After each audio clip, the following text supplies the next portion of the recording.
இன்றைக்கி நம்ம ஒரு அழகான கதை கேட்க போகிறோம். யாருன்னா நம்முடைய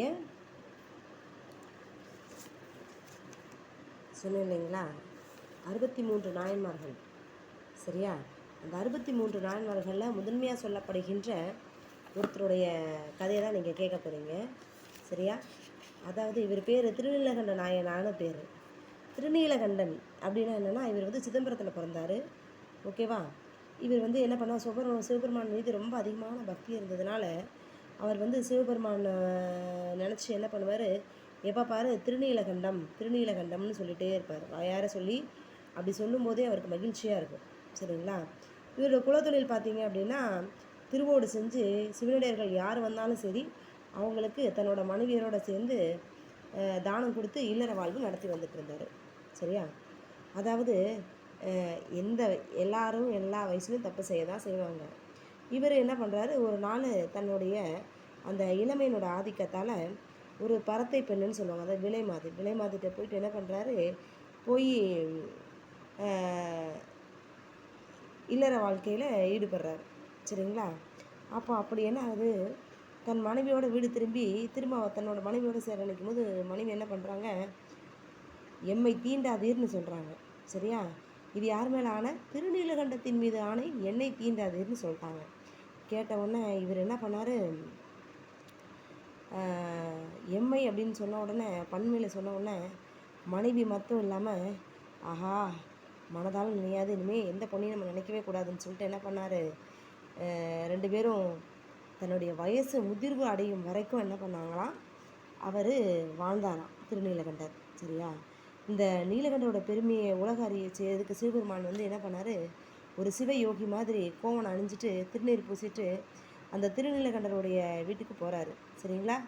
அந்த குழுவனாரோட வீட்டுக்கு போன உடனே அங்கே அவர் வச்சுருந்த ஒரு திருவூட்டை கொடுத்து, அதை பத்திரமா வச்சிரு, இப்போ நான் எப்போ கேட்குறேனோ அப்போ நீ திருப்பி கொடுத்துடணும் அப்படின்னு சொன்னாராம்.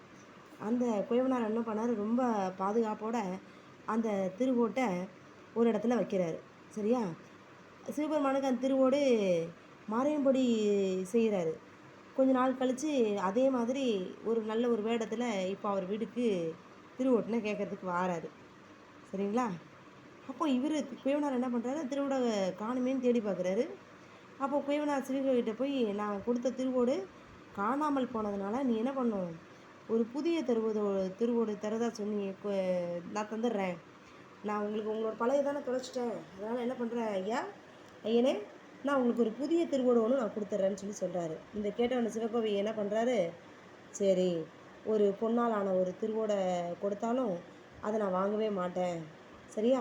தொலைந்தது உண்மையாக இருந்துச்சுன்னா உன்னோட மகளின் கையை பிடிச்சி குளத்தில் மூழ்கி சத்தியம் செய்யணும்னு சொல்கிறாரு. குயவனார் என்ன பண்ணுறாரு, தனக்கு தான் குழந்தை இல்லையே, சரியா, ஒன்றும் எனக்கு குழந்தை இல்லைங்க அப்படின்னு சொன்னோன்னே சிவயோகி என்ன பண்ணுறாரு, உன் மனைவியோட கையை பிடிச்சி குளத்தில் மூழ்கி சத்தியம் செய்யணும்னு சொல்கிறாரு. அதுக்கு குயவனார் ஒரு சபதத்தால் என் மனைவியோட என்னால் சேர்ந்து கைப்பிடிக்க நீரில் மூழ்க இயலாதுன்னு சொல்கிறாரு. நான் வேணால் தனியாக குளத்தில் மூழ்கி சத்தியம் செய்கிறேன்னு சொல்கிறாரு. உடனே சிவயோகி என்ன சொல்கிறார், தில்லைவாழ் அந்தன்கிட்ட போய் முறையிடுறாரு.